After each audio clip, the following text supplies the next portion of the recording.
Morning folks, Kent, KJ's Painting and Renovations, doing a video on how to replace a garbage disposal.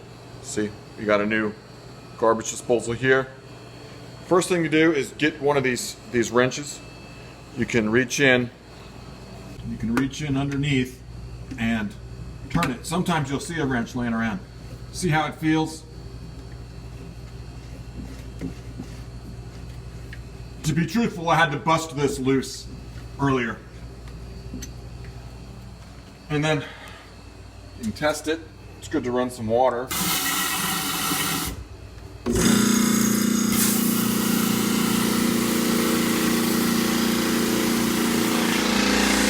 That doesn't sound very good.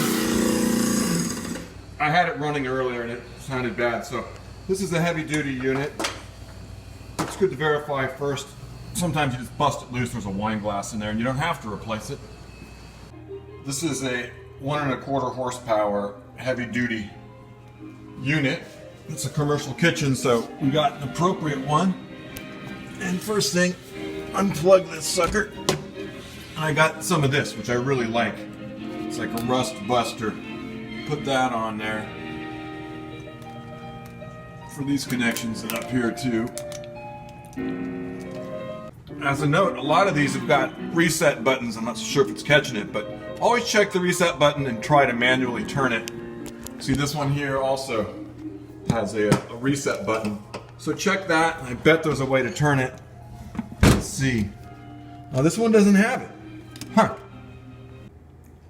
Here we go. With this one it says put a wooden handle or a broom handle in there and try to turn it that way. So this one doesn't have the Allen key to turn from the bottom. So, okay, take off the trap like so, turning this way. You know, use your other hand to support the pipes. You don't want to wrench these around, so you're applying force one way, use your other hand to keep from jerking the plumbing around. Make sure to use that rust buster. That stuff works. Oftentimes these will crack along here, but this is a nice Made in USA 17 gauge is what you want to have. So these are good pipes. I think we might be okay with these. To get this unit off, I got a screwdriver. Put that in here, and like most things on the planet, you want to turn counterclockwise, so I'll be pulling toward me again. I'm going to support this and then just pull that and it'll just drop right off. It wasn't going easy, so I putting the rust buster on. The rust buster always does the trick. Well, this whipped out old unit is off. See over here, there's no dishwasher, so that was not punched out. So you make sure not to punch that out on the new one. Just leave it intact. See, if this looks good and it's not leaking, you don't have to replace it. And these are fairly standard. So I'm just going to leave that in place. One thing you can do is where these screws are, you can just make sure that they're all there. You know, there's 3 of them, and just tighten those up a bit, make sure it doesn't leak. The straight slot always seems to work best on those. Here's the plumbing supply box, and what I have is a nice selection of all these different seals. It's good to replace the seals. Alright, there's a seal in here. Kind of get this nut up out of the way. There's this one. Let's see how that looks. And it's a little buggered up. When you're working on plumbing and you're tightening these things up, it's just a little more than hand tightening, just a little bit above that. Otherwise, these will get damaged and it will leak. So you got to be careful when doing plumbing. You make it just a little bit overhand tightened. Let's see, wait, up here. Oh, look at this one. That one's completely gone. Okay. Yeah, health and safety tip. There's sewer gas coming out of here. So plug that up so you don't have to breathe that while you're working on this.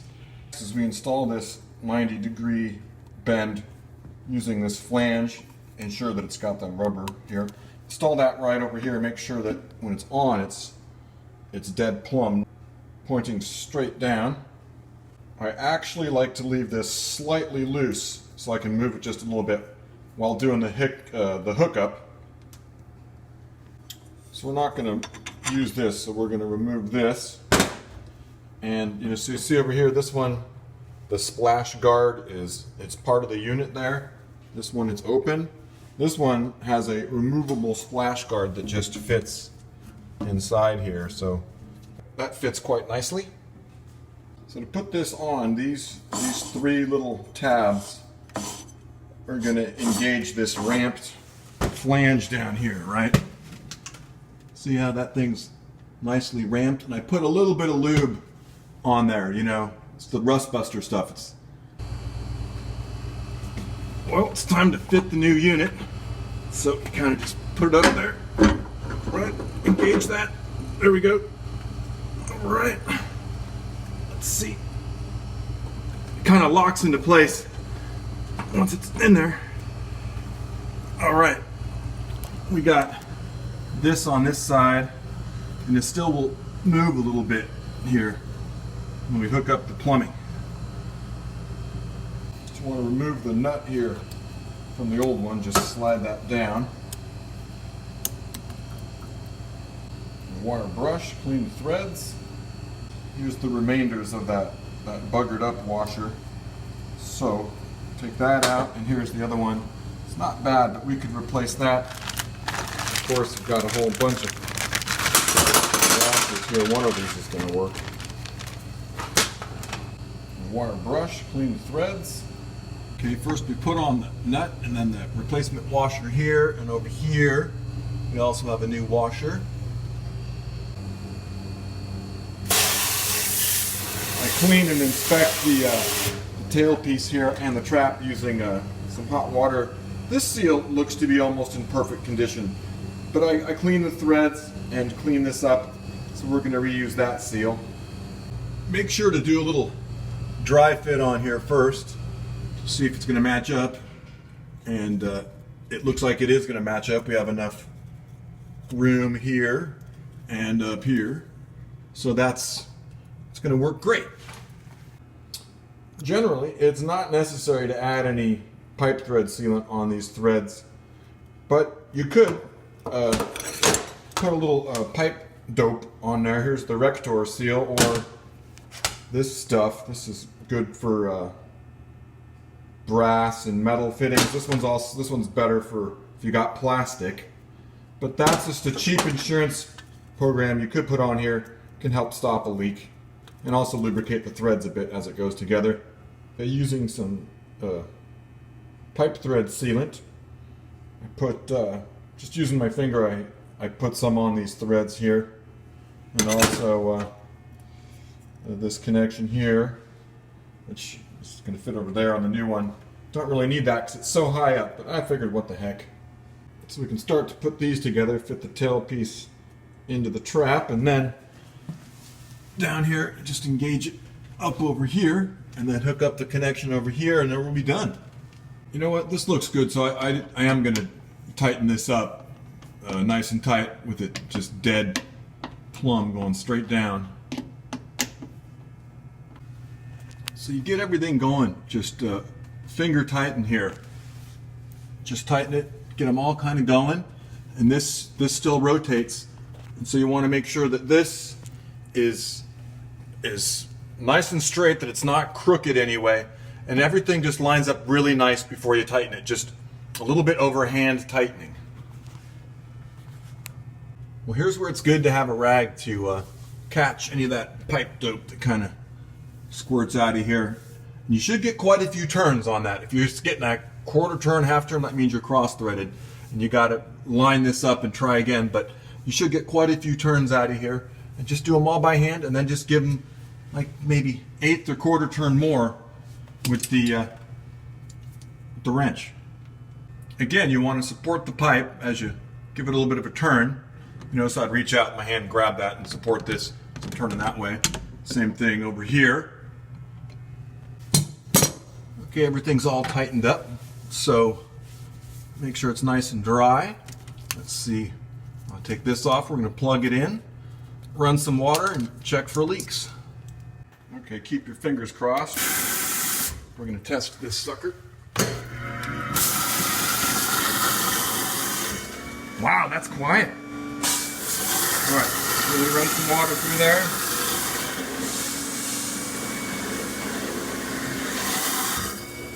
nice and quiet. To put the seals and the connections through their paces, you give them the full sync test. Now you go down and check.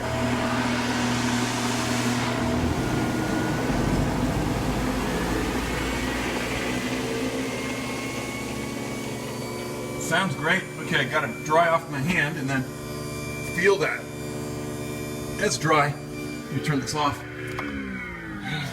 Go at it again, really check and see. You'll feel it. And if there is a little bit of a drip anywhere, it's okay to give these a little bit more of a tightening up and check all the way back. I think I'll do one more full sync test. Stopper works. And for the record, here's the InSync Raider brand. I think I like this American Standard better. You know, maybe it's going to hold up better because there's no key in the bottom, so there's no seals. Maybe it will last longer because these don't seem to last all that long. Or at least I replaced a lot of these. This American Standard garbage disposal's got this magnetic collar that goes around here, so you know, it's supposed to stop silverware from falling in there and messing up the unit. So we just fit this thing in here and then snap it in place. Let's see how this works. Oh yeah, you can feel it, yeah.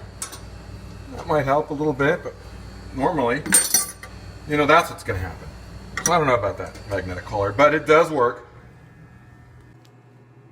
So this has been Kent with KJS Painting and Renovations on how to replace a garbage disposal. Please like the video and subscribe. It does help me get these out. And if you want some help doing this sort of thing, give me a call.